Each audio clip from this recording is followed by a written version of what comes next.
How's it going, everybody? This is the Uncanny Omar. And to my right, it is a great honor to be talking to this young lady. This is Catherine Schuller Gruenwald. Oh, thank How you. how are you? I'm good, Omar. It's such a pleasure to be here. I love your program so much and your channel, and I just enjoy, you know, everything you have to say about the comic book world. And I'm so thrilled to be here, and to really do what we do best is do the Gru. Uh, thank you so much for being here. And below us is this gentleman right here, Daniel Hort. Why don't you tell us a little bit about yourself, Dan? I am the president of a company called Onomatopoeia Arts. We specialize in comic book art and memorabilia and a lot of legacy work. We do cons. We do a lot of different kinds of events. And Kat and I also work on a company called Cosmoda, and our show is the Cosplay Runway, where we do cosplay at New York Fashion Week and at major fashion weeks around the country. And then we also do the Mark Gruenwald Foundation, which, as I was just saying right before we came online, was really conceived when Kat and I were first talking about what to do, what were our goals, what were Kat's goals, what seemed like things that were feasible for us.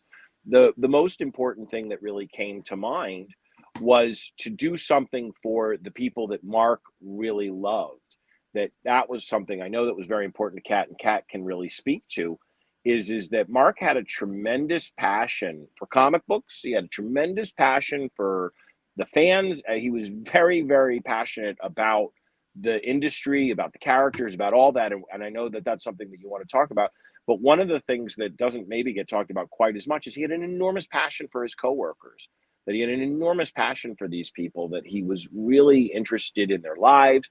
He was integrated into their homes in a lot of cases. They were integrated into his. And so that was really important to us in terms of what we've been trying to do with the foundation. And that has, of course, spun into we've been doing these Marvel panels where, although we do, of course, get a lot of big name people, we also get some sidebar people who are perhaps a little less known and are more pleased to be given an opportunity to to have their voices heard and to be seen. So it's been tremendously gratifying, and that's My what we do at the favorite Grunwald Foundation. my favorite, and I told you both this before we started the show, that, and I've shared it with my audience too before, that my favorite panel I've ever been to at a comic book convention was the Marvel Bullpen panel, sharing the stories about all the crazy hijinks that happen behind the scenes with a lot of the editors, and of course Mark being the center of it all. And if you're not familiar with who Mark Gruenwald is and you've been tuning into my channel, I hope you know by now, but just in case you don't, he was, oh my gosh, a penciler, editor, writer, executive editor. Like, he did so much. He was a walking encyclopedia, is what I always like to call him Yeah. at Marvel Comics, with continuity, with this character is supposed to be over here, so you can't write that character in your issue of Spider-Man because this is happening. Eh, it's just amazing that they had somebody like that, and his legacy to this day still lives on, not just through the Marvel Cinematic Universe, with with the character of Mobius, who is based on him, of course, but just with comics in general. With, like, you appreciate comics continuity really began there, and he kind of expanded it in the handbook. Oh my gosh, I love that as a kid, and his Captain America stories. So getting to announce the Captain America Omnibus was one of my favorite books I got to announce. It was my most wanted Captain America run to be collected in omnibus format, and to see Mark Gruenwald's name on the spine of a book just brings me a lot of joy, because because with that, then we can get other things like Quasar. So yeah, that's that one was a that one was a personal win. Like, I love that Marvel's putting that out next year. Yeah, yeah, that was his favorite character, and it was kind of like he didn't feel like it was appreciated enough, but he named Wendell Vaughn. Wendell was his brother-in-law, so he had a way of like putting all of his personal Easter eggs from his life into his work, and weaving that, and like he created a character based on me and my niece called Free Spirit. So that was, something that he always did in his work was, create something personal and kind of a side joke, an inside joke.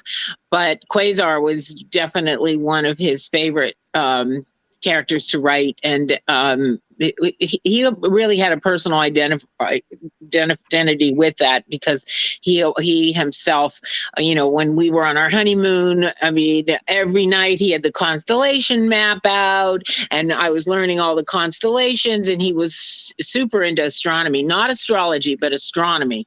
He was super into astronomy, and I think Quasar just reflected that, and he loved writing that, and he also loved the fact that he was able to take Captain America and save it from being canceled. That they were going to, it wasn't relevant, and he said, let me take a shot at it. And 10 years later, some of the best stories about Captain America, he was able to make them come to life and be so relevant. And even to this day, a lot of the stories that he wrote, I mean, Flag Smasher, Battlestar, Power Broker, U.S. Agent, I mean, creating a character that was, a yes man, that was Captain America yes man, that was so ahead of its time. I mean, the whole, a lot of things that he's doing, everybody said was ahead of its time. And him to have that kind of a foresight,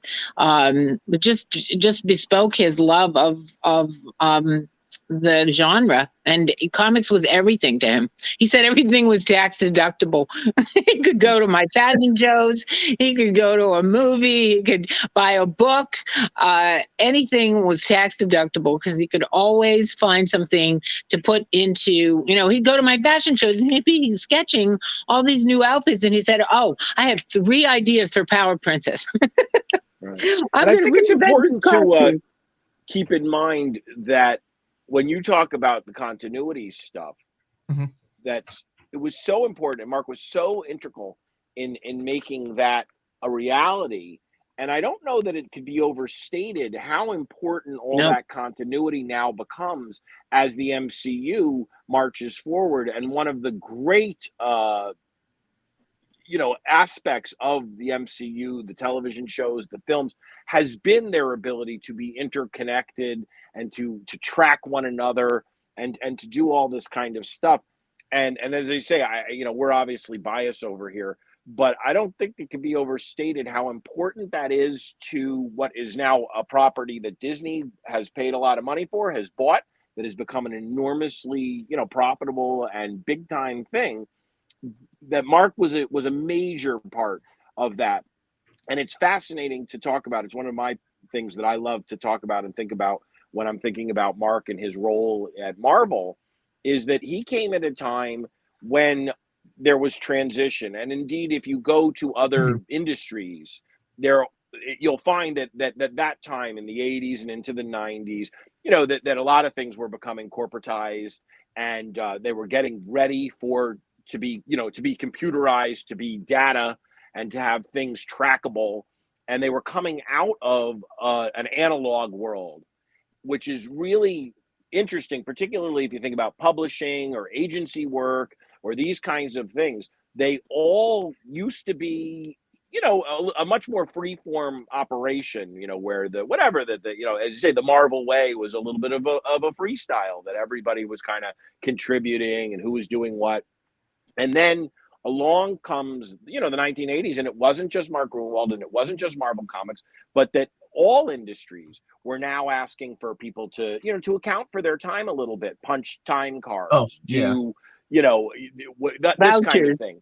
vouchers, a much more, they're beginning to quantify the very beginnings of what then ultimately got, became the world that we now live in, which is a very quantifiable, very data-driven kind of world. And Mark really straddled those two elements. And it's just fascinating to me because I can see, he was a left brain, right brain kind of guy. He was really able to do both because, again, he has the longest running tenure at Captain America. He was a decent artist and he did a lot of stuff. He was editing and all the rest of it.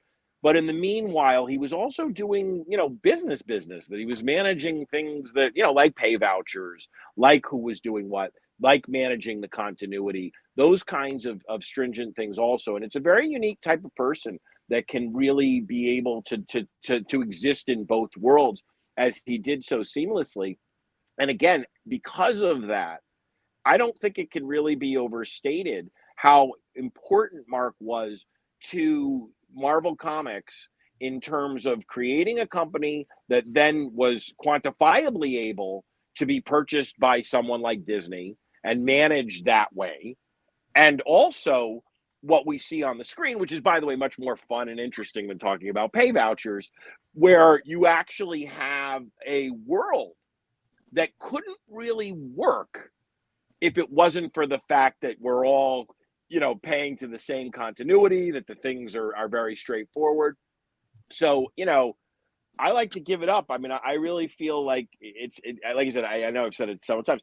I don't think there's any amount of overstating it. I think this guy was terribly, terribly important for what we're looking at right now. And maybe I could make an argument that he's even the most important because he came at a time when, Marvel could have derailed. They could have, not been as well oiled. The continuity could have tracked a little less well. And, there are other franchises that do a bad job of tracking their continuity. And I find it annoying.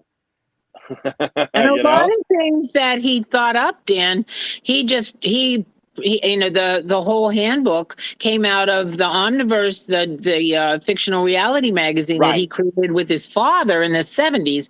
I mean, he was doing projects on his own just out of sheer love of the exercise.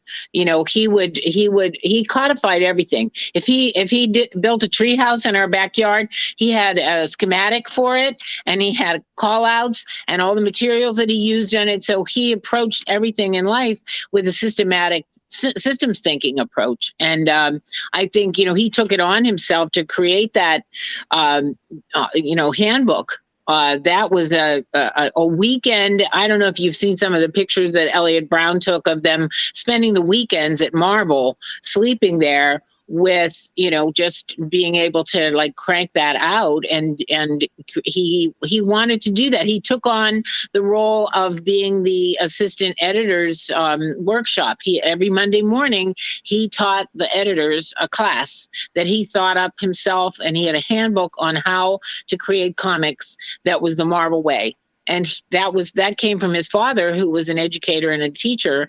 And he had a contract. If you wanted to make an A, you would do this. You wanted to make a B, you do that. You want to make a C, you do that. So he learned how to leave a manual behind for everything he did.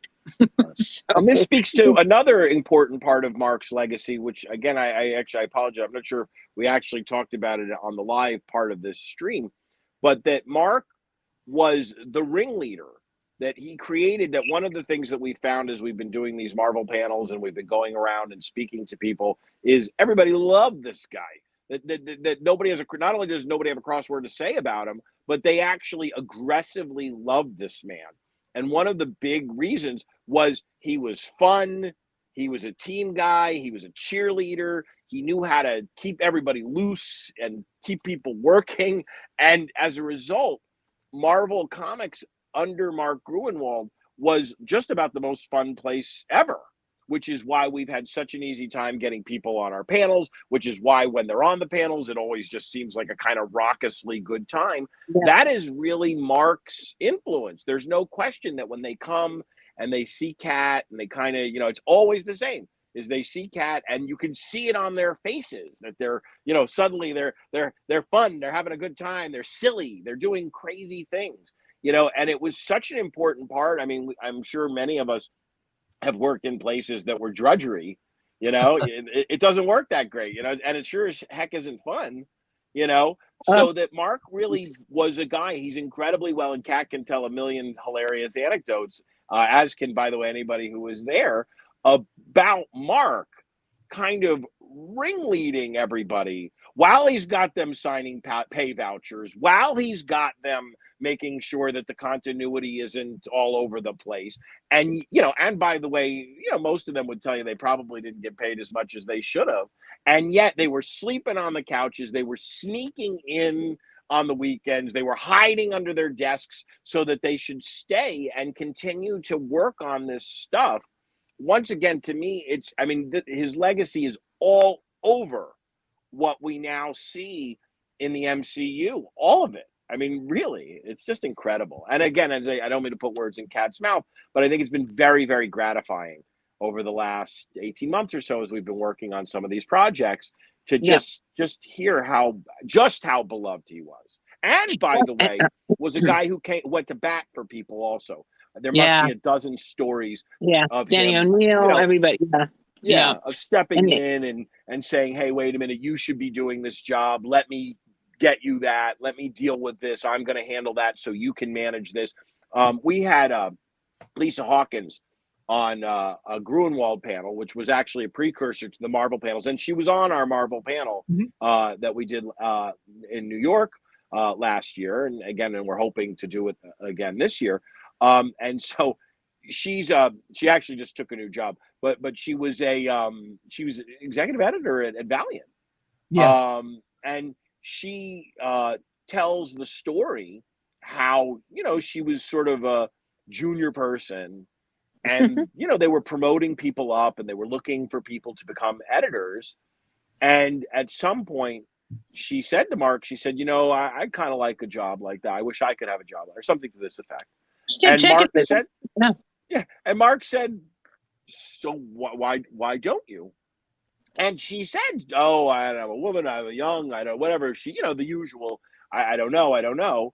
And Mark said, the next time a job like that comes up, you're going to apply and we're going to see that we could do it. And so, as I say, so she tells this story at the panel. So I then said to her, and I knew the answer, by the way, I said, and what do you do now? And she said, well, I'm the executive editor at Valiant. And the crowd, she got a standing ovation. I mean, it was really something. I'm getting chills just thinking about it now. It was really an exciting moment. And I mean, and Lisa, you know, I think really was very great, you know, was very gratified and very grateful to Mark. I got to know Lisa a little bit at New York Comic Con, and at that time she was a Valiant. You're right. I don't think she's there anymore.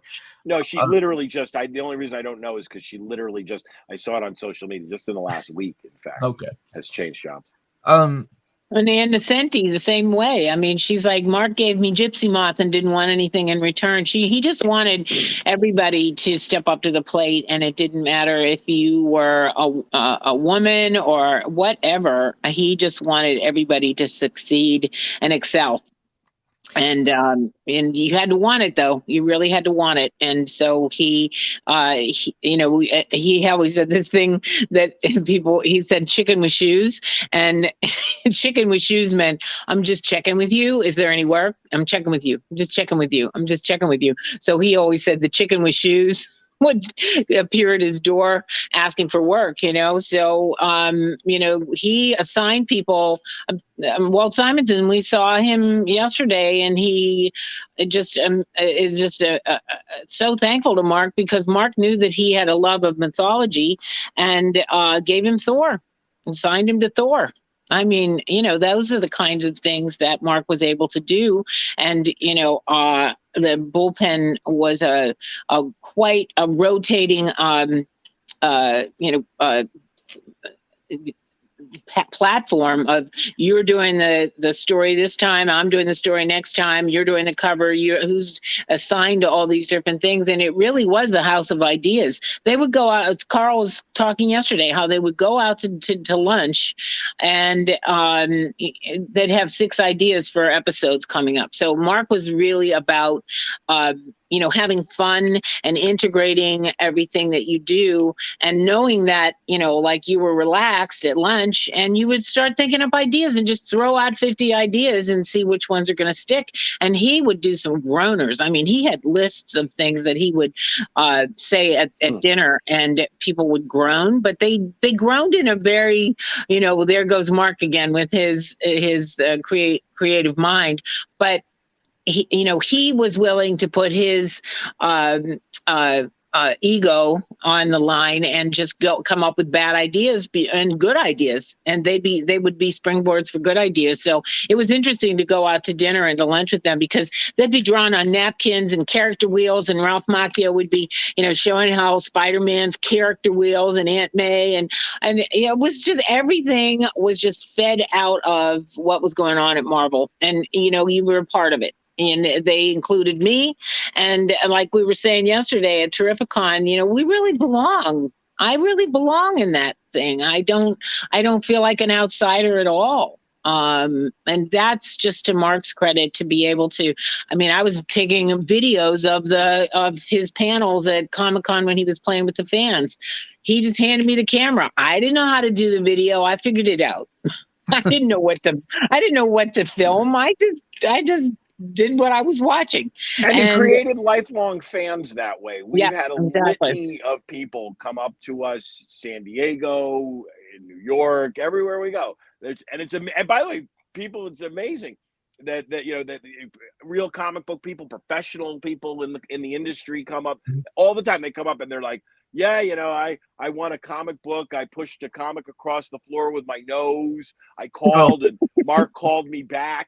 I mean, we almost inevitably have somebody come up to us, or multiple someone's come up to us, and they were that kid, they were that fan, and they're now adults, Jordan, and they're at San Diego, New York, or wherever, and they're still huge fans. So we'll give Mark that one. But we also get people who are now professionals in the comic industry that were Scott clearly, Sitton, absolutely, clearly motivated by Mark and this kind of insanity. I don't know if there's any other way to really explain it. That this he was serious and silly, controlled chaos. Yeah, He was really. You can't understate it. He was really a genius. That there was something about it that really was special and unique. Yeah. And everywhere we go, the fans love it. His co-workers love it. Everybody loves it. And as Kat just said, which is funny, it's sort of an interesting insight, because we actually haven't quite got that. It's the first time you've said something quite like that. And it is really true. And I agree with you. I think yesterday we sort of had that kind of day where it was like, boy, they do. They certainly accept you, as you're Mark's de facto guy. Yeah. I'm his legacy advocate. That's what I call myself, Omar. I'm a legacy advocate. That's what I remember the first time you introduced yourself to me. That's beautiful. How did you and Mark meet? Well, I was a plus size model in the 80s and 90s, and they didn't have cosplayers at the conventions now. So they went to modeling agencies, and they would hire models to be in costume around the convention. It was 30,000 people at the convention instead of 30,000, 300,000. So they would go to an agency, and you'd come up for a go-see. So I went to Marvel. They were looking for big women for She-Hulk. So I went to a go-see, and he was like, well, you're not really beefed up enough. Maybe you'd be right for the Enchantress. And I was like, okay, who's she? And so we started talking. And, I had a comedy group called The Nerve. He had a comedy group called Cheap Laughs. And we had so much in common. And I really hadn't, I wasn't close with my brother. And, so I wasn't that girl that was brought into comics by her brother's love of Captain America or Iron Man or, Green Lantern. I didn't have any kind of background in comic books. So I said, well, I'll be willing to, to do whatever you need, and he was like, we're just really hiring for She-Hulk. And I said, okay. And we just started talking, and I took his card, and I got out of that interview meeting, and I said, I really like this guy. I mean, there was just something about him that was so genuine, and we had so much in common, even though we were from completely different fields. And I don't think that he could have had a relationship with anyone in the industry, because everyone was looking to, advance themselves or whatever. And he had to go outside the industry to date someone. So, we started dating. I told him I really don't date, people that I'm working with. He said, well, you don't have the job. Smart. And I said, okay, so She-Hulk, I'll scratch She-Hulk off my list. I'm not going to go and get buffed for the next Bev Francis. But it was just one of those things where I kind of fell into it. And I did that in January, and then by February, he had Bob Harris bring roses to my office, and he was just so romantic, and just he was such a great writer. I have the most incredible cards that he used to send to me in the mail and put under my pillow at night when when he was out of town. I would find them, and it was just he had a way of really capturing your heart. He was a romantic. He was a true romantic, and the way to my heart is not through anything except words. So he was such a fantastic wordsmith, and his poetry and all that just won me over. So by February we met in January of '91. By February of '91, I was like, if this guy, and I told him, I said, if you want to propose to me, I will say yes. I just let him off the hook, because he said, I don't mind being the Ugg bug and you're the glamorous one. And I said, well, if you ever propose to me or whatever, just don't worry, I'll say yes. And I just remember saying, just because I didn't want him to feel like there was any doubt in my mind that he was the right person for me. And he must have chosen me for a reason, because this is like my destiny now is to be Mark's, really in his corner, and to think of my own role. Like I was telling Dan that I have, I do jewelry from upcycled comic books, and I created this ashograph, which is a permutation and an iteration of his throwing his ashes into Squadron Supreme. When he first passed away, I opened up the will, and it said, I want to be cremated and my ashes put into a comic book. I had to do that. I had to do that with Marvel, Omar. Can we talk about that? Because this is a very interesting time.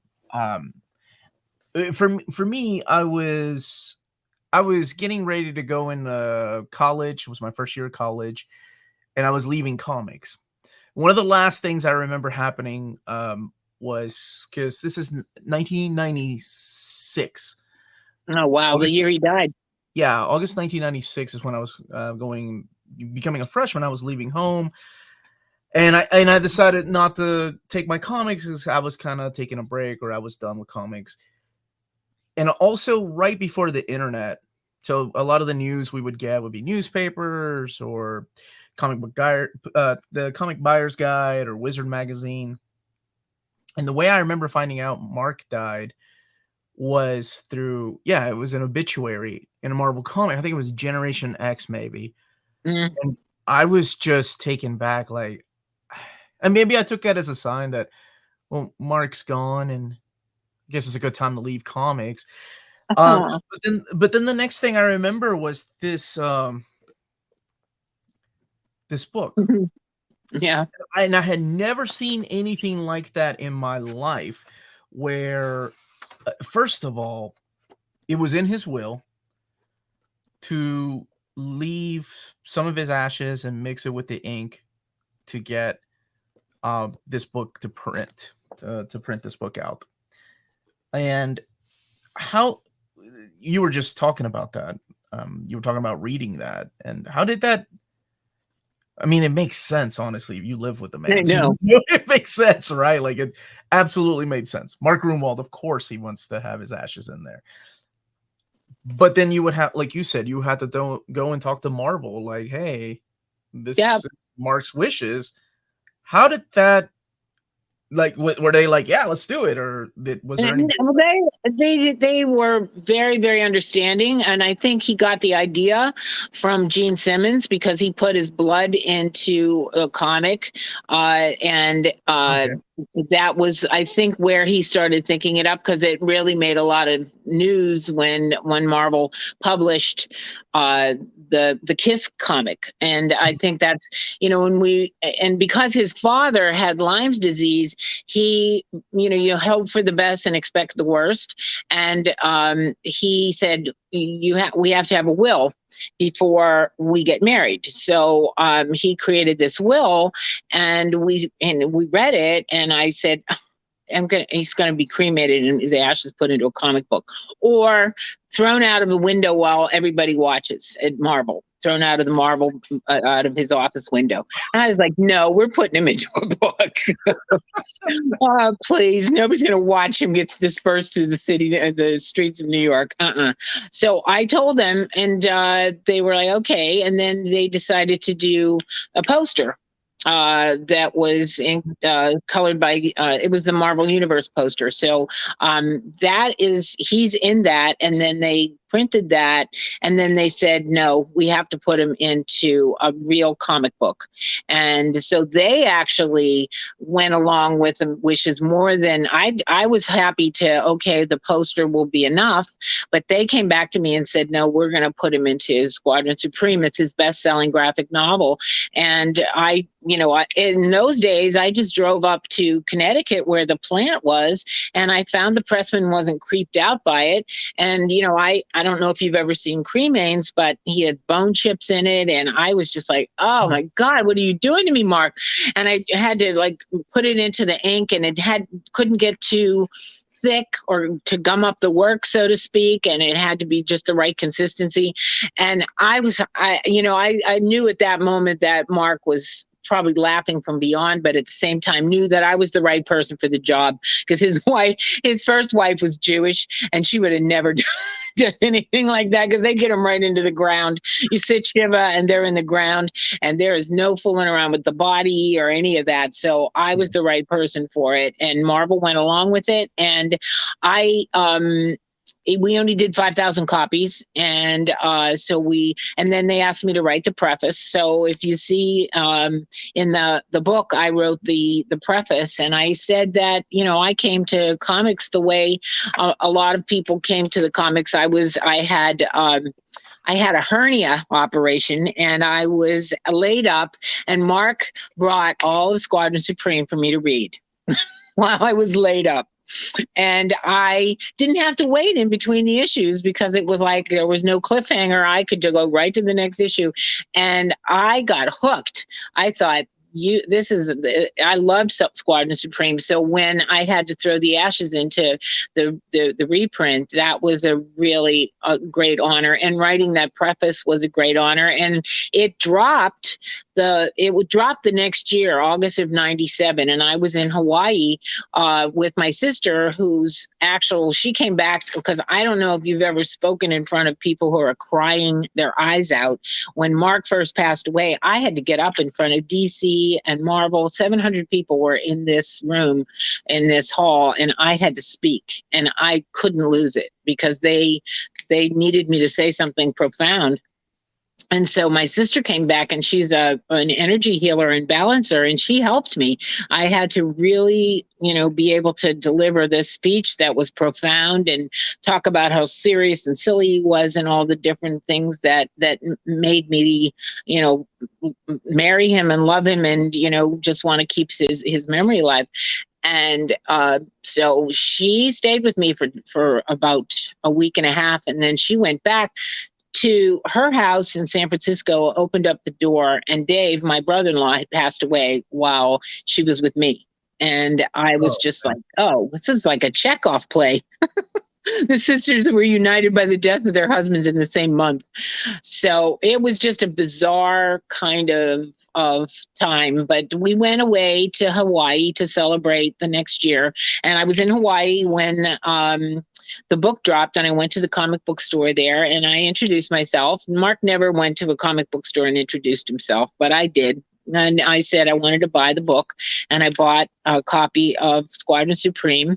And then we went back to the hotel, and I hadn't turned the television on or anything, but that was the week that Princess Di had been killed instantly. So wow.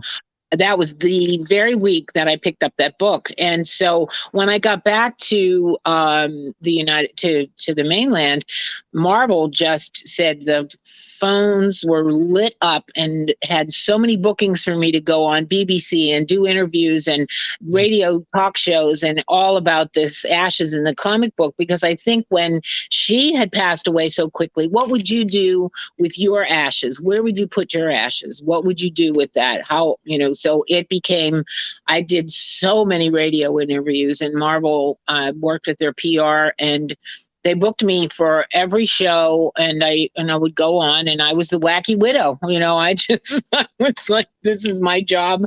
And I said, I remember hanging on the phone. Orange County had the smoking ban, and you weren't allowed to smoke even outside. So I said, well, we're talking about ashes. And they started laughing because they realized that, they didn't have to be so serious and so precious with me about this death, because by that time I had thrown his ashes into the ink and stirred him up and, printed them out and wrote the preface and was really ready to talk about it. So that's kind of the story about the ashes. And now we come to 27 years later, and Dan and I we're saying, well, let's do something that's an homage for his tribute. And what was actually his 20th year tribute. And I did I couldn't get Marvel to print anything because I wanted to, they wanted me to give them more ash because the 5,000 copies sold really, really quickly. Mm-hmm. And I went to the warehouse and I couldn't find his urn. And I said, I don't think he wants to go. I know the urn is there, but I can't find it. And I just don't think he wants to be in any more issues. And I'm glad that I have those ash now, because Dan and I have created this thing called the Ashograph. So we bought 100 copies of Contest of the Champions, which is Mark's crossover, what he made famous with crossovers. And so we bought 100 copies of it, and we created an autograph, resin autograph, and I put his ashes inside the autograph, and it hardens, and it's right on the cover of the jacket of the book. And I said he threw himself into his work. So that's what we're doing. And the Ashograph is kind of a unique way to keep that ashes in the ink alive, because a lot of times I couldn't prove. Everyone like, how do I know he's in there? I know he's in there because I put him in there. Elliot Brown took pictures of me putting his ashes into the ink, but it doesn't rub off on your hands. It doesn't levitate on your nightstand. It's in there, but this you can really tell. The autograph is on the cover of the book.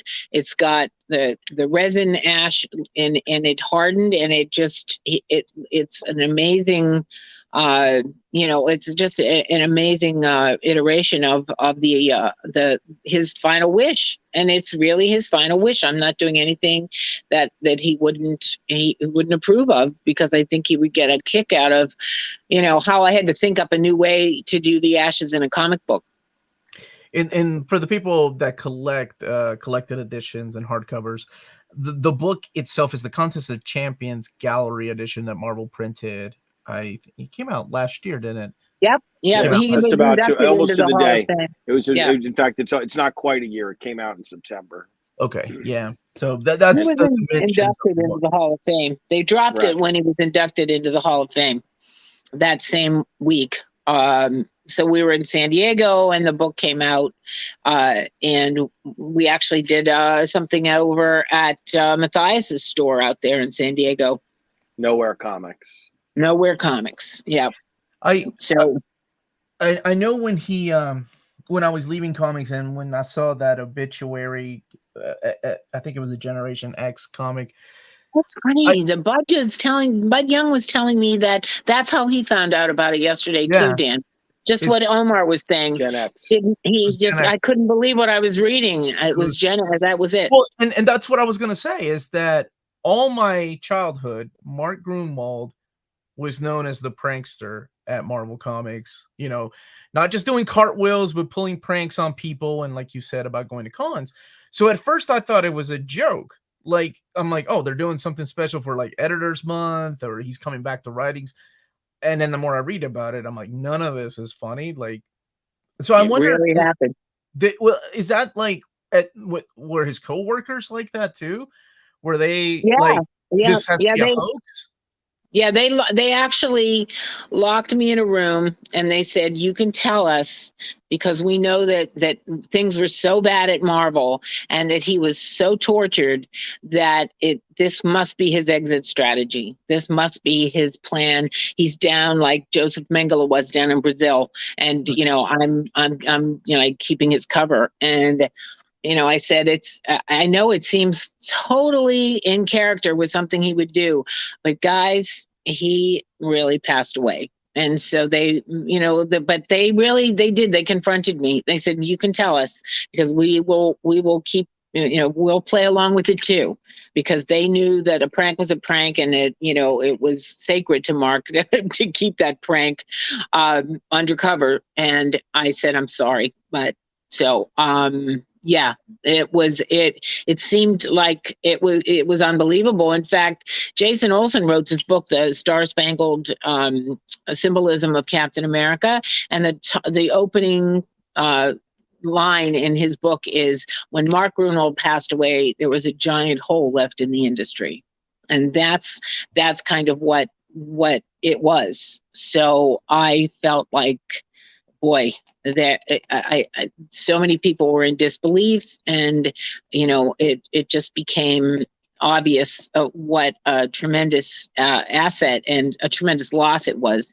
So I decided to take the high road and learn to be his legacy advocate and step up to the plate. And I'm so thankful that I met his fans, because his fans now are friends of mine, and I know at least 4 or 5 of them. And Dan is actually the most stellar example of his true fan, and he and I can create projects together to keep Mark's legacy going that are relevant, meaningful, and really reflective of his life, and something that he would appreciate, because he just loved comics so much. And Dan knows his work. I know the man, and Dan knows his work. So we're just a great team with keeping his memory alive and doing these fun, fantastical projects together. His hometown in Oshkosh came to me 4 years ago and said, we're going to make Mark Gruenwald Day. So September 28th is Mark Gruenwald Day. Awesome. And we're going to create a comic book creation challenge under his name. And so, we've been doing that for 4 years. And I mean, the House of Heroes is the comic book store out there. They're a supporter. The Pizza, Zeroni's Pizza is a sponsor, and they've named a pizza after Mark. It's red, white, and blue. And Tom DeFalco said there's no higher honor. And the Literacy Council, Wisconsin Literacy Council, the library, his university, they are all together in making this Mark Gruenwald creation challenge. And Dan has a printing background, and we print the winners' books in hard copy. And I'm just so thankful that I know all of his fans so well. And when I'm with them, I feel like he's still vibrant and still relevant and still in my life. And I do every day, because I work so much with what we're doing now, that he does have a significant life, and it goes on. And he is, he was always teasing me that I'm just in a parallel universe. I'm just in an alternate reality. I'm just in another realm. And he is. And that whole death do you part thing with the comic book guy, not so much when you're married to Mark Gruenwald. Dan mentioned something earlier, and I thought this was really important to bring back. And that is, I have never heard, no matter how many announcements I've made over the years, and Dan, I know you haven't heard anybody ever speak ill or anything bad about Mark Gruenwald, whether they worked under him or worked with him. Because everybody that you talk to, like, there's certain few creators that nobody speaks ill of, and I think Mark is just one of them. Dan, you've been at this a lot longer. Like, have you? I know you've asked if anybody had any bad stories. I've asked, and I actually kind of dig, because it can't possibly be so. Of course, that there must have been. He must have lost his temper. He must have done something. He must have something, but we've never gotten it. And I don't think people are shining me on about it, because I've even sort of said, you can tell me, it's okay, it's all right. I'm actually looking for it. I'm really looking for it, but it's never come up. He was a very light personality. I've now said it a bunch of times. There's no question this was a very special and unique personality. It's very hard. The polar opposite of that would be someone like a Vince Lombardi, who somehow can abuse everybody and get away with it, which is also a very difficult personality trait. And indeed, in sports, you have a couple of examples. In life, in fact, these General Patton, he's just yelling at everybody in everybody's face. And oh my God, everybody just loves it. He's yelling at me some more. Oh, I'm so motivated by his yelling. Most people, good luck with that one, yelling at everybody all the time. Right. And in fact, it's a funny and interesting road to ruin, because I think a lot of people do sort of look at at a Vince Lombardi or say, oh yes, that's it. I'm my way or the highway. I'm so Mark was the polar opposite of this. Mark was a collaborator. He was the ultimate collaborator. All they ever did was he was creating 5 and 10 activities at once. One of my favorite stories is the Michelle Marsh Day, which I just think is hilarious. Michelle Marsh was a news broadcaster, I believe, on ABC, which would have been 7 here in New York. And Pretty Woman and whatever. She was, I think, the 5 o'clock anchor woman. And for whatever reason, Mark and I guess some others in the office had sort of fixated on her, and she had become this kind of funny character that they were always talking about. So they began to steal the subway posters that were of News Channel 7. If it concerns you, it concerns us. Yeah. And they took so many that it actually apparently made the news. That they were somebody's got an obsession with Michelle Marsh. And in the meanwhile, there were hundreds of them in Mark's office. And then every day he would come into the office, and there were more piles and piles of stuff. And it's such a goofy thing, and it's so funny. He put them everywhere, in the drawers, in the tiles, on the walls. In his office, there wasn't a single space that wasn't covered by a Michelle Marsh poster. Inside. But it kept them coming. They kept coming to work. He started paying people $1 to bring them in, too. They love that story. They just think it's hilarious. And then And one day it was M Day, and they dissembled Michelle Marsh, and they dressed up as Ghostbusters, Elliot, Howard, and Mark, and they just dissembled the whole office, and they cut her face out, and they put a paddle stick on it, and they went into another room, and they put the face out, and it was the Michelle Martians. It was the night of the Michelle Martians. So everybody at Marvel was in this room, Shooter too, with the face with the eyes cut out and a paddle on it. And we're watching it, and Danny Fingerwatt said to me, and the books were on time. Right. I think the books were on time because of it.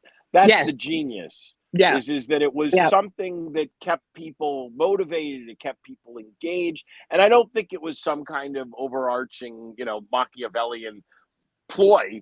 He was clearly, this is how the guy was, but it worked for him. And it evolved. Really did. His pranks evolved. He didn't know when he stole that first poster that he was going to make it so obsessive and he loved when things were annoying. So everything became this, on steroids. So of course they have thousands of these posters, and they're covered you open a drawer and there's Michelle Marsh's poster in there. I love that story. That's such a good story, because I don't know how it is now, but I can't imagine things like that happening at Marvel. No. Because we are talking about the 80s and early 90s. When did both Ghostbusters come out that year? And everybody now is like so spread out, right? Everybody can now go through a Zoom. Yeah. They don't even have an office. It's almost unfair. And your point is, of course, well taken, and actually isn't really negated by the fact that there is no bullpen. Nobody ever they don't gather that way any longer. Certainly post COVID, but were they to? I think you're absolutely correct. And it's easy to to point at corporatism or certain trends that are taking place now in society. I actually like to think, and I do to some degree, that it isn't so much the bad things shutting it down, so much as the guy who did it isn't there. That if a Mark Gruenwald were to emerge and be that way, I like to think at least that he would get the same results. Because I don't know if you know anybody that's just sort of universally loved. I have a couple of friends, for whatever reasons, that just the people are just he loved them. And they just love them to death. In fact, I'm sitting in the studio of one of them that everybody loves this guy. And it's a very unique personality thing. It's not something that you can replicate. You just can't. It's something inside someone. As I said before, there are people who are sort of the opposite, who also can just abuse, and seem to be able to get away with that one. And everybody loves them, Most of us really, everybody doesn't love us. Everybody doesn't hate us. We're somewhere kind of in the middle. We just don't have the capacity. He was very persuasive.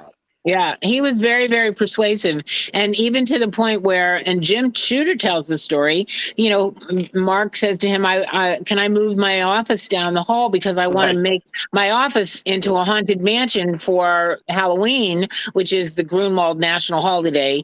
Halloween is coming up, and I'm going to build a haunted mansion in my other office. So for 4 months, he built this haunted mansion, and he did that, and Jim was like, what have I done? I mean, this guy is not finishing this project. And then he saw all the people from above in the suits were there with their little tickets to get into the haunted mansion. And he went, I did the right thing. And it was, but there's a whole backstory on that one too, the reason why that happened. So, it's just he just had that way of persuading. He did that in our house for Halloween. I had a pendulum over my bed, a scaffolding, a pit and a pendulum, and he splattered he wanted me to change the wallpaper, so he splattered this fake blood on the walls, and he built, we had a headless horseman, we had a coffin, and we'd put the fun in funeral. We had the dining room was a funeral parlor, and he built a pine box, and everybody climbed in and out of it. It was Halloween was what was that was his jam. And so he created this haunted mansion at Marvel, and trapdoors and everything, and Shooter went along with it, and that would never happen now. That just never would happen. I can't believe Shooter went along with it, although Shooter gets a bad rap a lot by I'm taking the high road with him. We feel very strongly that he allowed Mark to be Mark, and that's has to be attributed to Jim. There's no way. It's not fair. In fact, I actually said to Jim relatively recently, and I can see him rolling his eyes and laughing, but of course it's really true. It isn't possible that Mark Gruenwald was presiding over the most fun, most warm, most creative, most wonderful, most terrific Marvel comics, and then somehow Jim Shooter was presiding over the most awful, the most nightmarish, the most torturous. They both can't be true. And it is really, it's, I guess it's anecdotal, but it's horse's mouth. You were at that panel. We've had nonstop panels. we never end. People who worked at Marvel coming over, and they may have some criticisms, and obviously it's work. But no. Everybody loved being there. Everybody felt the work was important. Everybody felt the work was getting done. Everybody felt pretty good about going to work. So I think it's. I think Kat agrees. I think you got to give Jim Shooter some of this credit, even if it's just that he allowed Mark to be Mark, which is great management. By the way, exactly. He knew what to do. To do that. And Mike Carlin even said when they were living through those days, they knew that was going to be the salad days, that they would hark back, and that particular time was just an epic crystallization, and the books were great, the stories were great, the fans were involved, the sales were good. Sometimes he said, I think we should, especially when X-Men was going gangbusters, he said maybe we should just do X-Men and cancel all the other titles. But I feel like sometimes that's what Marvel still does to this day. Let's just cancel everything but X-Men and Spider-Man. It would be less of a headache. Right. Oh my gosh. So is what sells. These stories just it's nice to hear stories about the heroes that I grew up with, right? And they're also nice and fun, and they were having fun behind the scenes while still creating these badass stories that I forever hold in my heart, whether it's Squadron Supreme or Captain America or Quasar. So it's really cool to hear that they were having fun while doing those stories. There's a lot of great questions in the chat, but I have to bring this one up really quick because I think this is really, really important. This is, I really respected the story of Gru talking about his personal learnings regarding the original naming of Bucky for the Battlestar character, because he didn't know, right? And I think and the reason I brought this up, Arthur, it's good to see you, brother, and good to see everybody in the chat, is that I think nowadays that would not fly. Like, it would be so different. Like, it would be Twitter, like, I can't believe Mark Gruenwald did this, and cancel Mark Gruenwald. It was so different. The cancel culture would take over, and he was devastated when he realized what he had done, because Bucky is what the slave owners called a black stud. It was a buck, and I think Dwayne McAfee was the one who told him that's what had happened, and he was just devastated, and then he realized what he had to do. Yeah, exactly. He got on front of it, which is only to speak to a little bit that maybe if you give somebody a chance to kind of learn and grow. But again, I do think that and this, by the way, for those of you out there taking notes that want to say, how can I be the most beloved person that anybody ever met? One of the ways is own your stuff like that. And by the way, know quickly and humbly. And that's what's so great about that story, is it actually does illustrate, I think, an interesting personal trait that surely plays into that. Yeah. Switch it to become Battlestar from Bucky. Yeah. but also he was very unhappy, and to some degree, it was pre-Twitter. There was no, what was he going to do? But he did apologize, and he did. He learned. He actually really he An learned. honest mistake. Yeah. Yeah, he learned, which I have enormous respect for. In fact, more so than just knowing, I have more respect for someone who can react and internalize something and say, oh, now I know better. Let me adjust my thinking. And have a creative solution to it. Battlestar was born out of that. And that's who ends up appearing in the show. Sure is. Another example. So we have a lot of, like I said, beautiful messages and comments. It's he was young. I'm sure. Very. Catherine. Yeah. He was younger than I am now, which is so crazy to think about. 'Cause I'm 45, and Mark passed away at 43, I believe. Yeah. Yeah. 43. I can't. And he wasn't a smoker. He wasn't a drinker. But stress is a killer. My father-in-law and I do believe that he died of a broken heart. So you can love your job too much. And Marvel was not in a great state then. The movies hadn't happened yet. Stan was shopping it around. They had everybody come up and and they were pitching it on who's going to buy this, and the stock was tanking. And he was the one. I am Mark Eugene Gruenwald, Marvel Entertainment Group, MEG. I'm going to save this company. And at the same time, his parents' health was spiraling down. So one time we were driving, and he said, "I don't know what I'm going to do about Marvel, and I don't know what I'm going to do about my parents." And that was something he never admitted defeat. He always had a solution, and he just was out of, he had to keep everybody's spirits up. I mean, it was, the weight of the world was on his shoulders. And the fact is that he died of a Monday morning heart attack. And if you know about Monday morning heart attacks, it usually happens when there's been a few weeks of an intense, stressful situation. And then it was his first day of vacation, and he had the LDL just flooded in, and he had a myocardial infarction. And I felt so guilty because I thought how I couldn't save him, because he was so healthy that his heart just blew up. And that was, the upshot of it. And I wish that he was because he was a type A personality, and he kept everything in. He never showed exactly how he was feeling at any time. You knew what was on his mind, but he had a great way of being able to, balance it.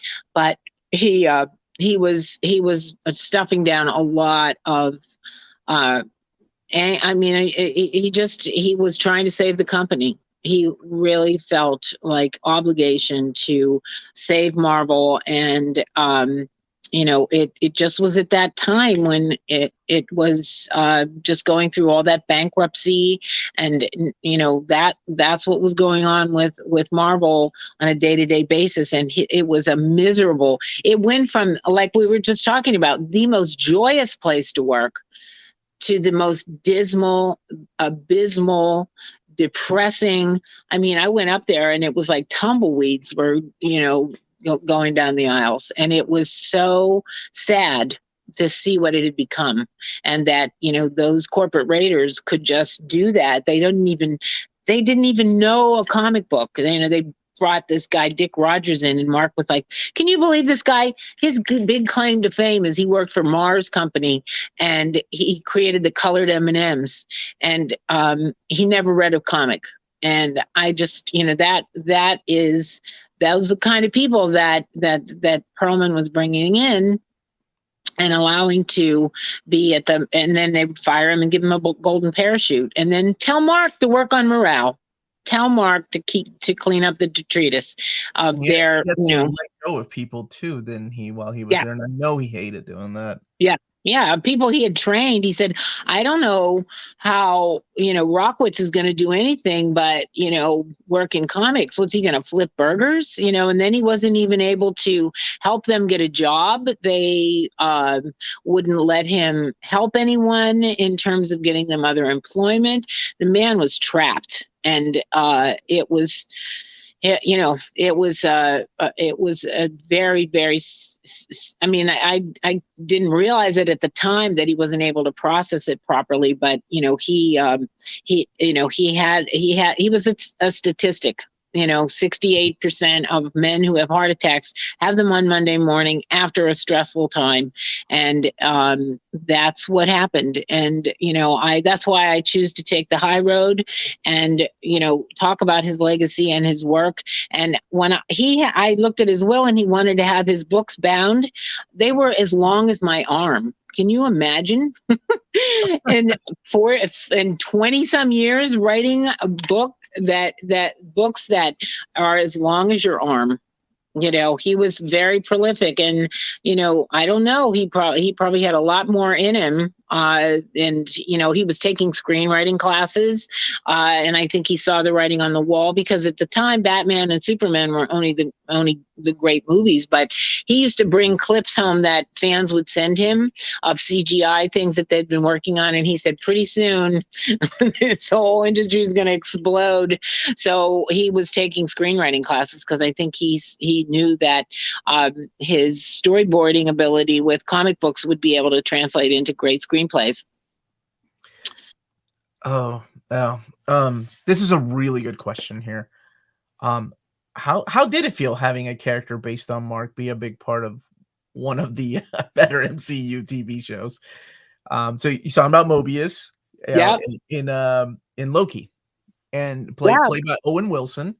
Yeah. And of course, based on the comic book character, who is based on Mark Gruenwald. And how was that experience? Well, when I first saw it, I said, "Oh my God!" And Owen even said he kept the mustache, and he must have studied Mark. They didn't give him a ponytail, but he had a mustache. And when I first met Mark, he asked me if I would go through his wardrobe, because I was in fashion, and get rid of all of his clothes and replace them. So I said, "Okay.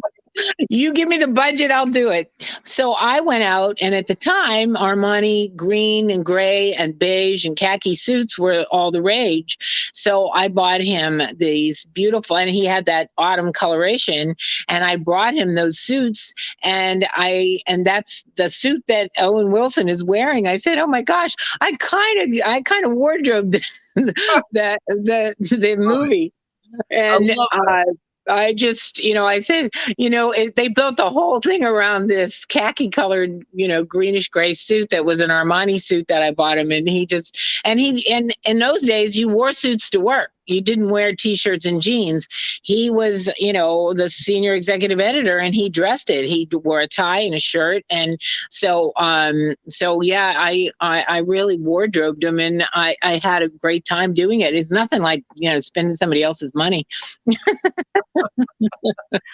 But it was great to see. And also to go through all the little Easter eggs, if you haven't done it, to go through the character that Mobius character and the Time Variance Authority, that is a real deep dive, because the license plate has GR and WLD. Oshkosh, Wisconsin plays. There's probably at least 15 Easter eggs that are reflective of the fact that the people who wrote this script really did the research on who Mark was and where he was from. They didn't know that about the suit, so that's why I'm telling you. I love hearing that. Like I said, there's some really good questions here. Just out of curiosity, maybe you don't even know this. What was Mark's reaction to Image Comics when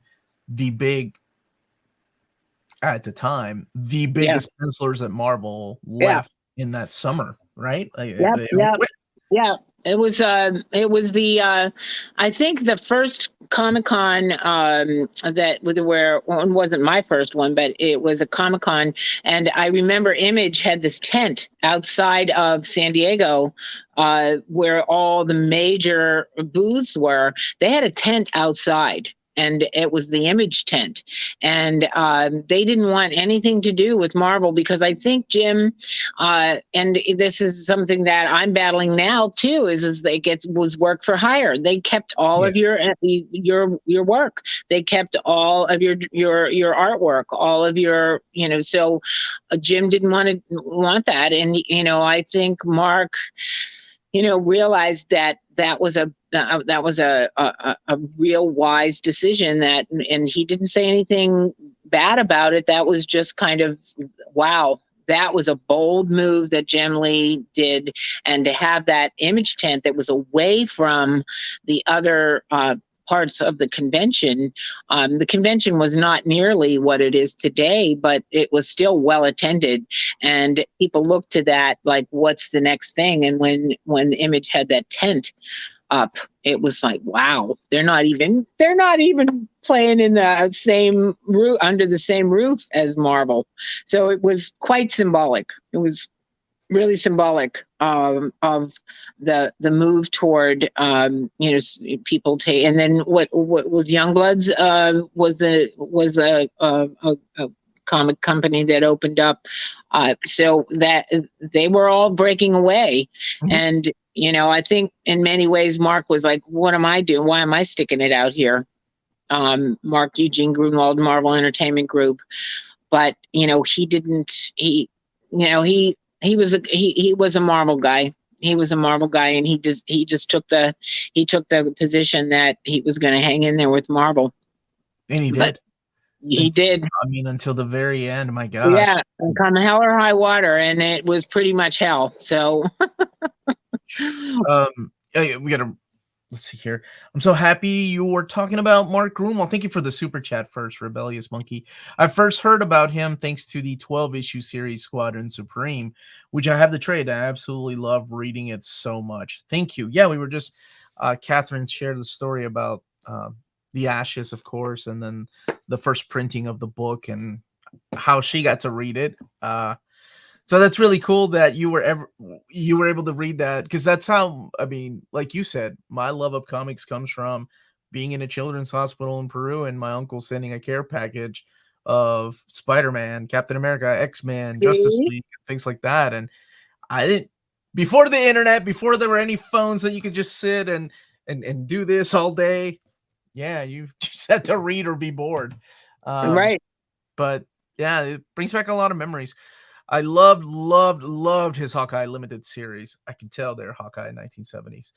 His writing and his artwork was incredible. That's right. He drew the first Hawkeye miniseries. And Kat, that's pretty much the only time that happened. Yeah. So that makes it special. I mean, he could draw. He was a very good illustrator, but when he saw people like Ron Lim and Jim, he said, I'm going to stick to storytelling. I know where my strengths are. So, but he was very proud of that they gave him a chance to, to illustrate that. Was a fantastic, it's something that he feels like he got a chance to kind of show another side of himself, and it's another great example of a Mark Gruenwald character that only makes one appearance that you've never. I'm gonna blank here now. Was it 8-Ball? What is the name of the bad guy that has simply never been used again? Oh yeah, that was his name. I think it was 8-Ball. Yeah, right. That it's almost unheard of in comic books. No matter how bad, how unimportant, how whatever, to never be seen again. And so Mark's got that one, and then of course his other fabulous creation that maybe wasn't so fabulous was the Catwolf. No, Catwolf, of course. I don't care. I don't care what anybody says. Yeah, Catwolf was. Okay, so whenever I talk about Mark Gruenwald's run in Captain America, I always say, and I know when I say that, most people think of Catwolf because most people, when it comes to collected editions, they're running a lot of things before the Epic line, which has collected his stuff wonderfully. I think there's one more of Epics coming out that with his stories, and that's it. And because I think that's what people always relate to Captain America, Mark Gruenwald. I'm like, that's the tail end of his run. I'm talking about the Scourge saga and, the beginning of his run. That stuff is phenomenal. But even Capwolf was a lot of fun. By then, it was just going into the 90s and rolling with it. Yep. And that And was there's the a biggest. Funko Pop that's like a super collectible, very hard to find. Yeah. So that's a good one too. It's a weird mashup. Yeah, it sure is. It sure is. And it's one of those ones that sort of took off. I'm not sure if Catwolf. I think Catwolf has been sort of. It's been reincarnated. That it has taken on a bit of a life. But for a long time there, Catwolf was with 8-Ball in the dustbin in the corner, right? He had to hang his head. Everybody's had a wolf counterpart now. I think like Falcons had a wolf counterpart in the different stories. And I agree with Arthur. Aside from Stan's soapbox, I always enjoyed Mark's remarks in the books of those days. And that is one thing that I hope is collected in the omnibus editions when they come out, are the Mark's remarks, because those were wonderful to read. Because it made you feel like you were part of the family. Yep. Even though you didn't work in Marvel. And think about it, Omar. It's an early blog. It was an early blog. Yeah, absolutely. You know, he was, and he would say, "Oh, I'm going to put this into Mark's remarks." And the first time we started dating, he wrote the 100 aphorisms. The 100 truisms that, and he wrote me, and he gave me the copy of it and said, "This is the first thing I wrote under your influence." Oh, I love that. I love that. Whenever so when you say, because I love the Three Stooges and I love Star Trek and I love the Twilight Zone. And he said, if you find a woman who likes those things, marry her. And I thought, okay, he's going to pop the question. That's words of wisdom right there. I know. Whenever I and saw the Twilight Zone is so cool. I knew it was worth reading. True words, man. 2 words. This is a interesting, really good question, though. Was there a story that Mark found himself kind of struggling with or unhappy with the end result?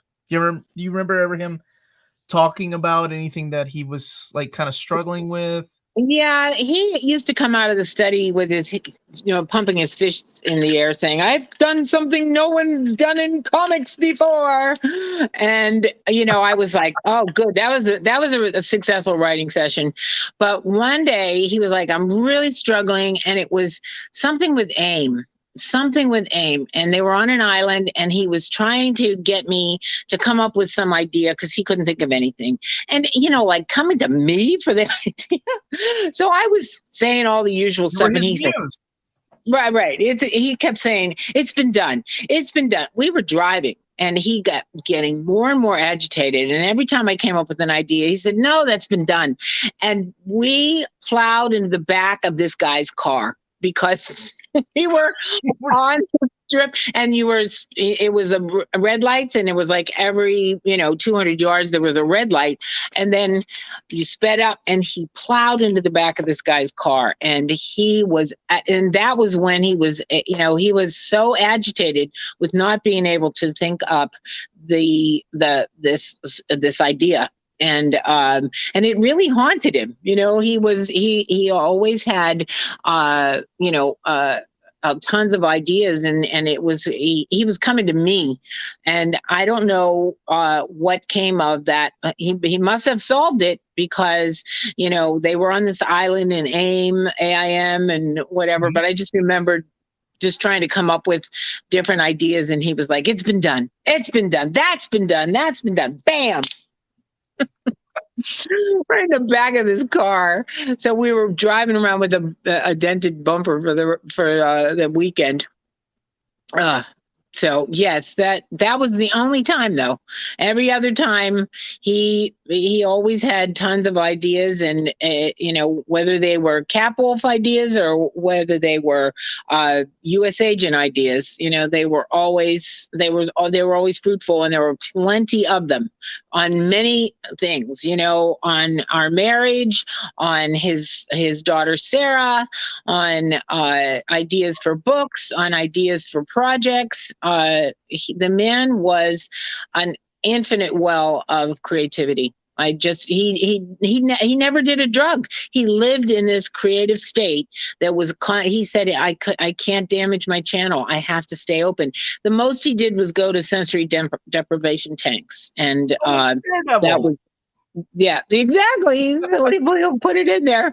So, and during the tribute in 2016, I looked in this drawer and I found this cassette tape from 1987. I was like, what is this cassette tape? And I found a Walkman. I don't even know I had a Walkman. And I put it into the Walkman. It was queued up to a song he had written, because he played guitar and he was a songwriter too, as if he wasn't talented on every other level. But he wrote this song called The Secret Art of Dying Twice.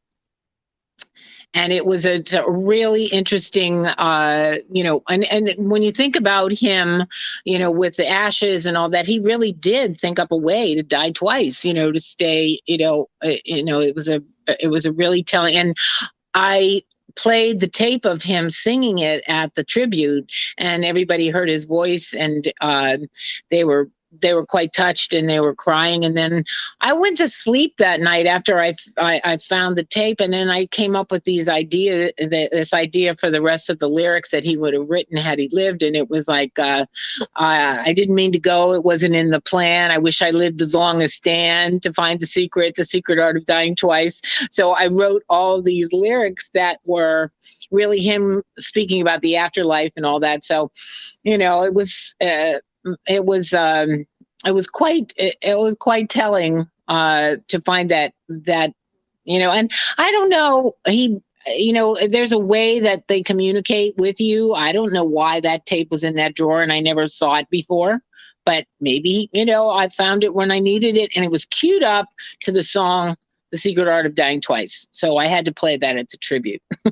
Wow, that's beautiful. I love hearing all these stories, Catherine. Thank you so much for the super chat. And this goes back to another question that somebody asked a little bit earlier, Jamal Parks, but I wanted to go back to this one quick.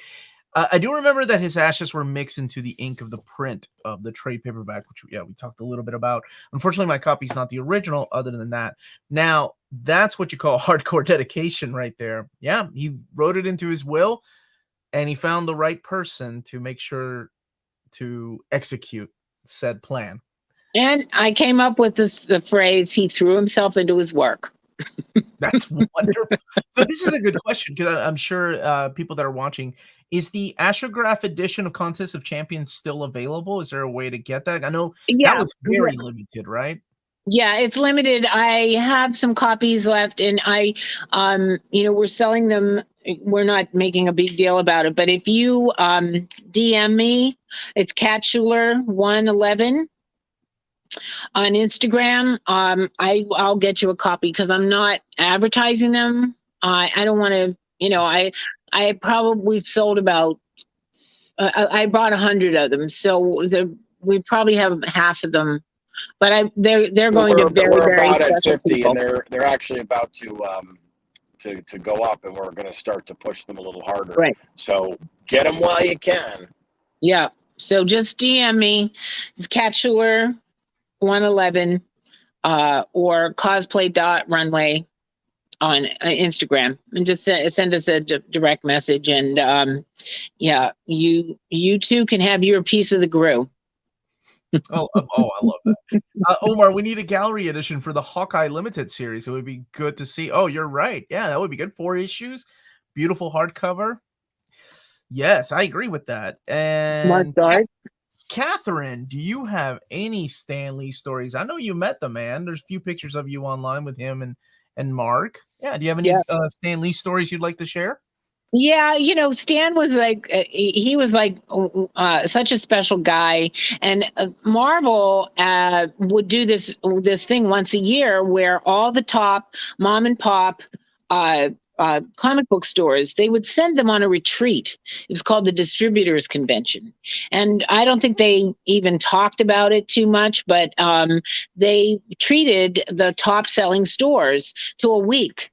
And they would hang out with their editors, hang out with all the Marvel staff, and those Marvel wives would get to go. And it was just, we would go to a retreat in Scottsdale in Puerto Rico, and great, just a very fun week. And then at the end, Stan Lee would come for the final day. He would come, and that was a huge treat for the comic book stores to meet Stan and to really be in his presence. And it was he was the man. But there was a picture taken of me with Stan, and if you know anything about Stan, he was really a very loving and would hold you quite hard, when you would stand with him.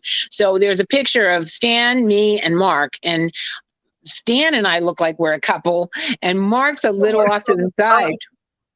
So Stan, when he saw the picture, he said, "Who's the other guy?" Classic. Oh, I love that. When I met Stan in 2016, I wanted to get him to sign some things, and I wanted to meet him. And so Marvel made an arrangement for me to meet him during Comic-Con. So I met him, and I blew up that picture in a frame, and I had him sign it, and I gave him one. And I told him the story about when Mark said, "You saw that picture, you said, who's the other guy?" He slapped his thigh so hard. And I was having him sign the tribute poster. Marvel released the Jim Lee Captain America poster for his 2016 tribute. And while he's signing it, he says to me, "So how is Mark?" I said, "Stan, you're signing his tribute poster." He goes, "Oh, God, my mind." And, it was times like that where we just had such, he was such a real person and such a really funny kind of guy. And then the security guy came over and he said, "You're having him sign too much." And he looked up at him and he said, "I'll sign as much as she wants." And that was Stan. And he and then I think like a couple days ago when I was talking to somebody who, I know Laura was at his house, and she worked for him for 5 years, and she said he put your picture on his wall. So I saw that picture of you and Mark and him, and he did take that picture and then he hung it on his wall. So that's the kind of guy, that they say what he was just, it's like Mark, you see what you get what you see is what you get. And, Stan and Mark said to me, "Can you imagine your childhood hero is Stan Lee, and you get to work for him when you grow up. And he not only knows your name, but he calls you and asks you for advice." And during Mark's tribute, Stan said, he was as much a part of the masthead as Marvel itself. And, that was so touching. And I happened to find a book because Stan used to read these little books when he was a kid. And that's where he got the idea to do cliffhangers. They were cliffhanger series. And Mark always would go to vintage bookstores to find books. And he found this and he said, "I'm going to give this to Stan when I see him next." And then he passed away. But at the tribute, I gave him the little book that Mark had found and told me that was what Mark, that Stan had gotten those inspiration for cliffhangers from these books. And Stan says to me, "That's why Mark was great." Because he knew that about me. And so that was, that was a little bit of tidbits of stories of some of my interaction with Stan. That's a great story. Yeah. This is a good question. I don't. Boy, that is. Like, did Mark ever get to meet Jack Kirby? Because Kirby wasn't. I'll leave that up. I'm sorry. I don't know. When did he die? I'm sure he must have. Oh, Kirby passed away in 95. I want to say it was 1995. Dan, do you remember? I don't know if I think he was driving. I'm here. I'm just off. I'm having the camera. But I actually don't remember. And I don't actually think that they did meet. We've never heard a story of that kind. And Kirby was certainly not in circulation as much, and it would have been almost exactly to the day. although I do think that Kirby, there was a crossover there, obviously. But I'm not aware of it. I mean, I know Kat is saying, I don't know, is that I've never ever heard anybody say. Yeah, I think didn't even by ask him then, that. yeah, Mark, I by the knew time Mark he started, I met. think Kirby wasn't around very much. I knew I saw him meet Julie Schwartz, and he Okay. told me who Julie was, but I have never seen the energy that Mark was exuding when he was with Julie was so reverent and so fanboy. I saw Mark reduced to a fanboy when he was around Julie Schwartz. So that I can attest to, him meeting Julie Schwartz and me saying, "Wow, this guy is just like every other fanboy. He's the humming, just lost it. He was just That's what so made Mark enamored. such a really cool person for that job, that respected all the stories, was still fanboying around all these Yep. creators that he grew up with, yet was keeping everything at a professional level. Like, hey, we need to get this done. By the Yeah. way, I need to give a shout out to Derek Tyler, who just emailed me making sure, yes, this is the copy that he sent me. This is the original printing, because I told a horrible story about accidentally selling mine when the omnibus came out. And I was like, "Oh, damn it! That had the ashes." I know, Catherine, you didn't want to hear Wow. that. Now it's safely tucked Wow. behind there now. Yeah, Wow. that was a complete accident. I don't think I even sold it. I think I gave it away, because we do giveaways on my channel, and I had the omnibus, and I forgot that it was because I had put in a stack of like, oh, I already have this in an omnibus format I don't need. And when I realized that, I was like, oh crap. And of course, as things do, they go up in price after a while. But Derek was kind enough to send me a copy of it. Are you in New York, Omar? Where are you? I'm in Kentucky. Kentucky. Okay. Because if we ever meet, I'll sign it. Oh my gosh, that would be awesome. Yes. Yeah. We met at New York Comic Con last year. We were at that panel, but yeah, I would love to do that one day. Yeah. And Dan, and if you ever get a chance, anybody that's watching right now or you're watching later, if you ever get a chance to see any of Dan's panels, who's driving right now, so he's being a responsible adult, you need to go and check it out, especially when he has like the Bullpen guys together. Like, that's my kind of panel. I love those behind the scenes stories that Catherine's a big part of, and all these people. I think the last one was Bill Sienkiewicz was in that one too. Oh yeah, That was the one. Bill, Peter Sanderson. We had Jim Salicrup. Janice Chang came late. Was in that. Lisa and she Hawkins told a beautiful story too about Mark. I thought that was really yes, cool. she did. Yeah. Yes, she did. And then Elliot Brown was the archivist, and he had all these new pictures that no one had seen of them doing the whack off with the paddle ball, and John Byrne doing the paddle ball. It was Jack passed away in 1994. Sorry, I thought it was 95. So it was 2 years before Mark passed. Yeah. But I think by that point, Jack had kind of stepped away from comics, and then he was doing the things with Topps. And then, of course, over at Image, where things just kind of, then he passed away. Was he solely a Marvel guy, or was he more of a DC guy? I think Catherine got that answer. Yeah, I mean, Tom used to always, Tom DeFalco would always joke, if you don't like it at Marvel, here's cab fare to DC. Well, he started at DC, which is worth something. And he loved JLA. Right. He definitely did. He was a fan of all of it, but he started his first professional job was working for DC's fanzine magazine. What was it called? The DC. It wasn't called DC Universe. It was called oh God, now it's just going to escape me. But they're it'll come to me. But they're fan magazine. And he did a lot of heady stuff. He had started with a magazine that was his own fanzine called Omniverse, which was interesting in that it was a lot of heady articles way before everybody was doing it, where they would talk about the differences between the Atom and Ant-Man, power differences, the many inceptions of Doctor Doom, which of course includes Kang, the flashes of multiple worlds. He was very interested in all universe type stuff. And it was kind of funny, interesting, he did a whole breakdown of Martian Manhunter, the entire history of the Martian Manhunter, which is an interesting.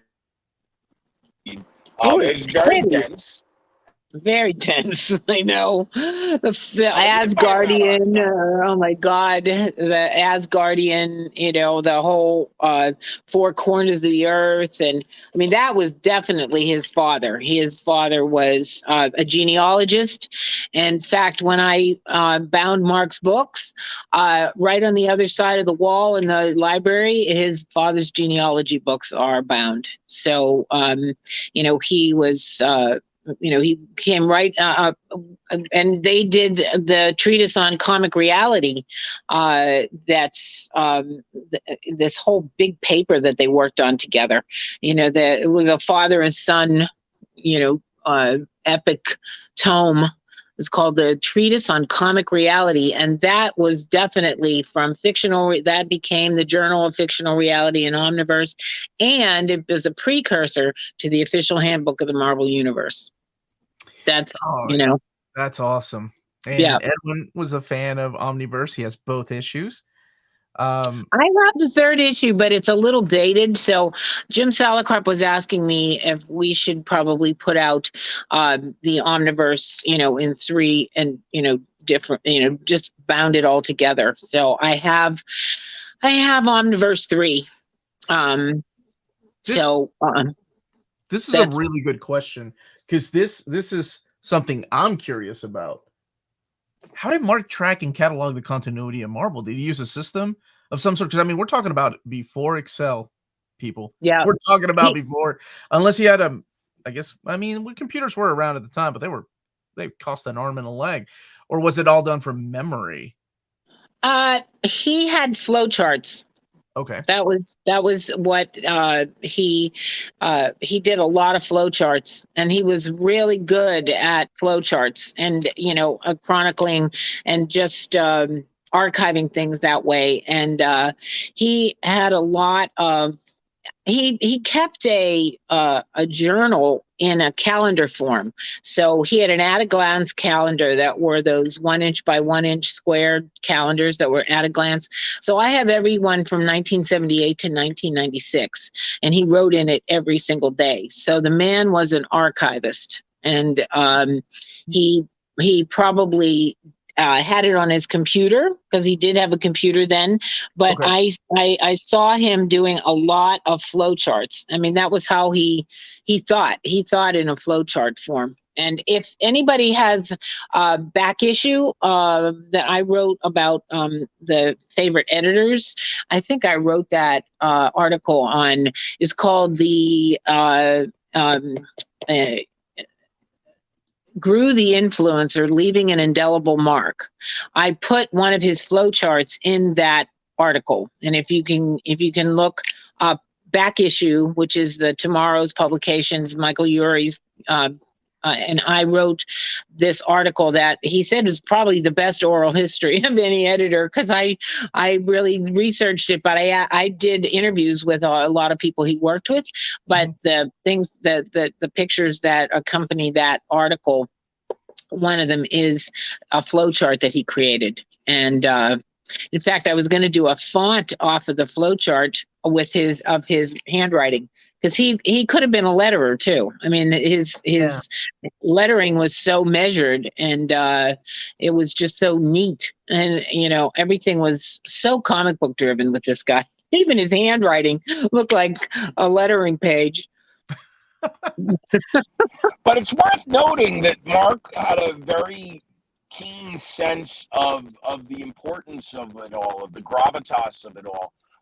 That he really did. It's interesting, and all of this stuff that we're talking about, we're hoping to get out into the public's hands over the next couple of years. These desk calendars that Mark had are meticulous, and by the way, they're like 20 years. It's not like he did it for 5 minutes. He did it every day diligently, and would talk about a movie that he saw or a meeting that he had. And was very interested in cataloging, and really, I think, had a very clear understanding of how important it all was long before everybody else. I talk about this all the time. at the time that Mark Gruenwald was doing all this, Stan Lee was running around Hollywood worrying that Marvel Comics was going to go out of business and that none of them were going to be able to find jobs because those were those guys that did Spider-Man. And it seems laughable now to talk about, but that's a very real thing. In fact, Stan Lee, when you read biographies and you get that most of his career was fueled by fear of being ridiculed, of being out of business, of having, of being suddenly with no skills and nobody cares, and that Mark knew that it mattered and that Mark knew that people were going to care, years and years later, seems so obvious to us now. But I don't even think Stan Lee knew that it mattered as much as Mark knew that it mattered. Yep. And to Ryan's question, there really isn't anyone who has that kind of encyclopedic knowledge that Mark has.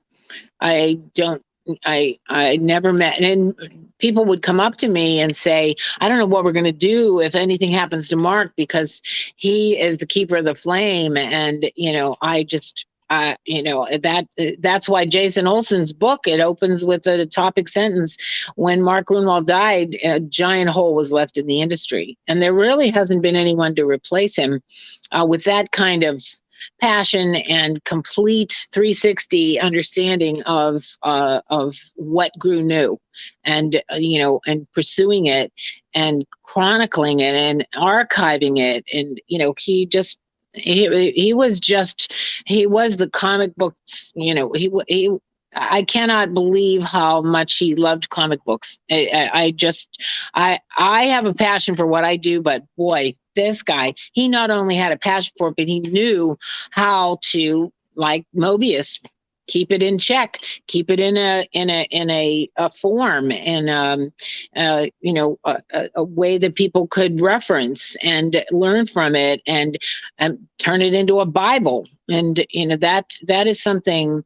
that that just bespeaks his abilities to be the heart and soul of Marvel Comics, because he just had such a love of the facts, and he was a fan at heart, and he used to say that I do things for the fans first.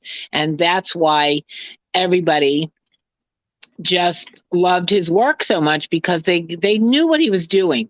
Jason did not need to interview anybody. He had the book he wrote, he inferred from Mark's work, because he was a latchkey kid and he read these books and he knew how Mark thought and he knew Mark's MO, and he just wrote the whole thing without interviewing anybody.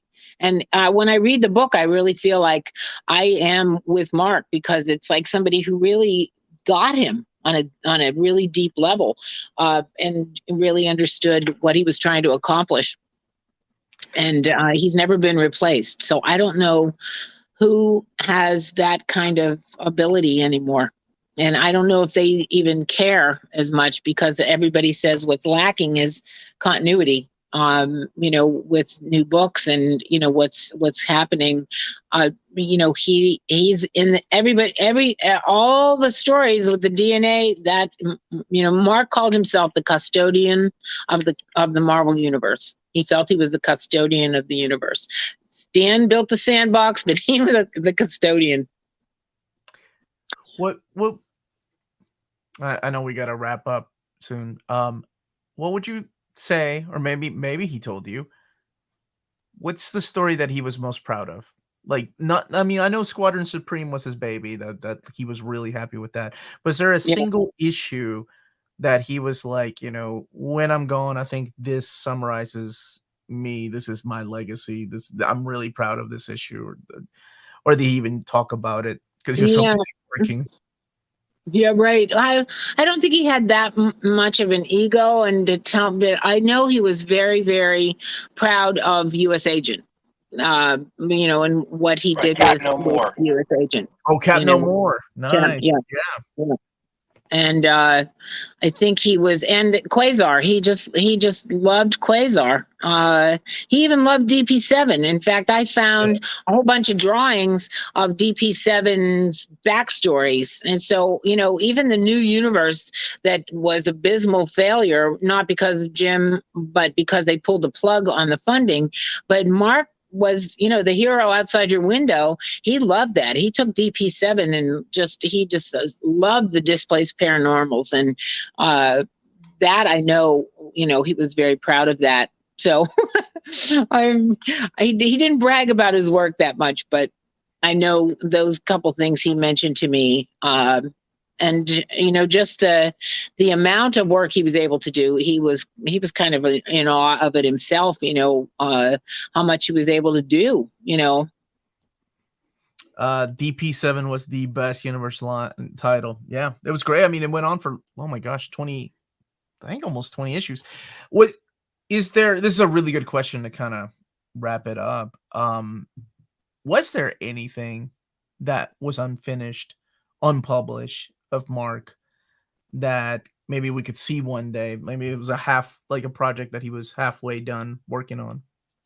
Marvel asked me that, and I don't know. He must have had this in his head. He was so spontaneous, and he did have I think the closest thing is the Omniverse things, right, Dan? I think the Omniverse 3 for sure. Omniverse 3 is completed. It's just never got never got published. And it's actually, I think it's got a lot of interesting stuff in there.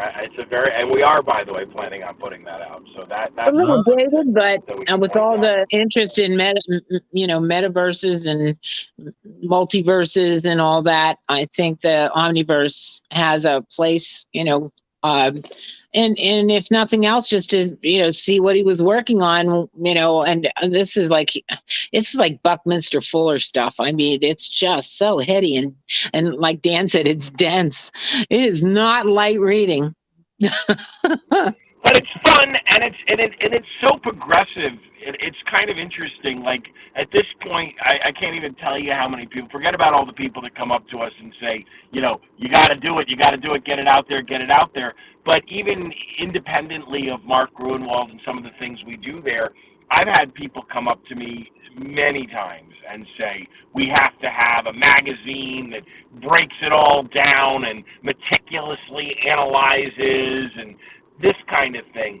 And so, for a guy who wanted to have a career in comics, this is what he was doing in college and right out of college, to then, go on and be Mark Gruenwald, well, it's got to be good. Love it. And I want to see, I'd love to see that all collected and published. And Edwin, that explains why you don't have Omniverse 3. That's right. Yeah, that's it. It exists. Yeah. I just want to thank both of you for taking the time to join me on this Monday and talk about Mark. And honestly, I know you have so many more stories. I would love for you to come back, both of you, Dan and Catherine. Thank you.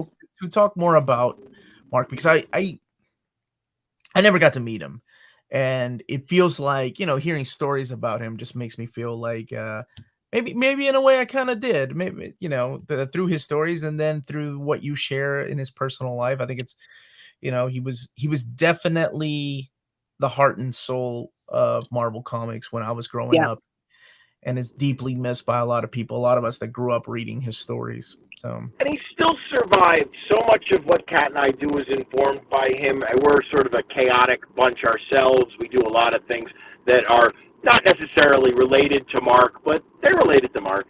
And, again, with the Marvel panels and some of the other things we've been doing, we've been so blessed to have the opportunity. And part of that, in fact, so much of that comes from all this goodwill towards Mark.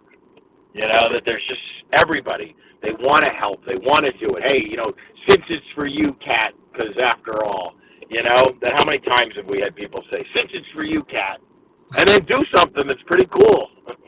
Yeah. I'm trying to do something very Gru-like, and do him proud and do him, do it so that it's got that creative spark to it, and it's just not cranking out something. It's got to be authentic and something that comes from my ability to channel him now. It's like I always say, what would Gru do? So that's what I'm kind of getting. And I met up with a friend of his I hadn't seen in 30 years last month when I was in Orlando, and there's a book coming out next year. And it was written by a writer, Paul Allen. And, people call me, except Jason Olson, people call me and ask me for interviews. And so I said, you know what? The one person I have not been able to find is Mark's best friend, who he was outside the industry. But when he was in the 70s, they all went to all these new up and coming Comic-Cons that were happening. So he met Dave Loffers at this Comic-Con, and they became fast friends and really united by their love of comics. Dave was not in the industry at all. He was Mark's comic book friend. And so I met him a couple weeks ago, and it's just delightful to have those people like his fans and his friends who just bring him back for me. And I just see why he was they just love him so much. And he's helping Paul Allen write this book that's called Master of Fictional Reality. So that's coming out next year. And I said, that's the one person who's never been interviewed, is Dave Loffers. And this journalist found him. I did not have his contact information to tell him, but I said, I know he exists. I know he's still alive. And I know he's in Florida and in Orlando. And he found him. And he interviewed him. And now Dave has worked, I think he's on the third rewrite of the book. So get ready for some stories that even I didn't know, that even I hadn't heard. And accuracy, and Dave was as meticulous about things as Mark was. That's why they loved each other. And he went through it with a fine-tooth comb and changed it, drove Paul Allen crazy. But I think it's going to be a really fantastic book. So with any luck, that'll be out in 2024. Oh, that's great. Yeah. But before we go, I do want to ask both of you, where can people find you? I know you do panels, but where can people follow you for the next conventions you're going to be attending? We try to put most of our stuff at our cosplay.runway Instagram site. Mm-hmm. So that's cosplay.runway. And you can find us on Instagram there. We're also at cosplayrunway.com. Kat, I think, already gave her Instagram. I'm Hort Daniel, Hort Daniel, also on Instagram. But cosplay.runway has been sort of our primary.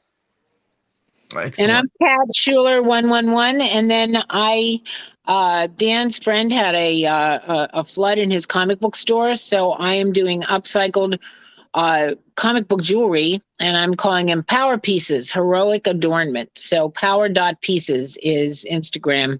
And if you want me to make you a piece, I will.